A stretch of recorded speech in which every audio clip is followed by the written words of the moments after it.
বাংলাদেশ ও পাকিস্তানের মধ্যকার 3 ম্যাচের টি-20 সিরিজ শুরু হতে যাচ্ছে আগামীকাল 20 জুলাই থেকে। দুই দলের দীর্ঘদিনের প্রতিদ্বন্দ্বিতাকে সামনে রেখে সিরিজটি ঘিরে ভক্তদের মধ্যে ব্যাপক উত্তেজনা বিরাজ করছে। এই সিরিজের ম্যাচগুলি অনুষ্ঠিত হবে ঢাকা মিরপুরের শেরেবাংলা জাতীয় ক্রিকেট স্টেডিয়ামে। এই সিরিজের সবগুলি ম্যাচ সরাসরি দেখা যাবে জনপ্রিয় টিভি চ্যানেল টি স্পোর্টসে। এছাড়া নাগরিক টিভিও সিরিজটির অফিসিয়াল সম্প্রচারকারী হিসাবে খেলা দেখাবে। যারা টিভির সামনে বসে খেলা উপভোগ করতে পারবেন না, তারা অনলাইনে টি স্পোর্টসে মোবাইল অ্যাপ ও ওয়েবসাইট থেকে সরাসরি খেলা দেখতে পারবেন।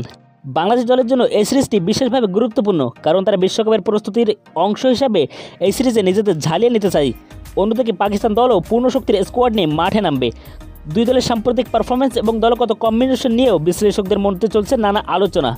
প্রথম টি-20 ম্যাচটি অনুষ্ঠিত হবে আগামীকাল 20 জুলাই, দ্বিতীয় ম্যাচটি হবে 22 জুলাই এবং তৃতীয় অর্থাৎ সর্বশেষ ম্যাচটি অনুষ্ঠিত হবে 24 জুলাই।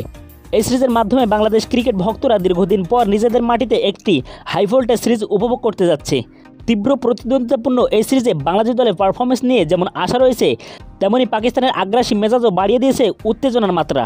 তাই যারা ঘরে বসে উপভোগ করতে চান বাংলাদেশ পাকিস্তান এই জমজমাট সিরিজ, তাদের জন্য রয়েছে টিভি এবং online platform T sports, Nagorik TV এবং T sports app. Ibrahim Hossain, sports 850।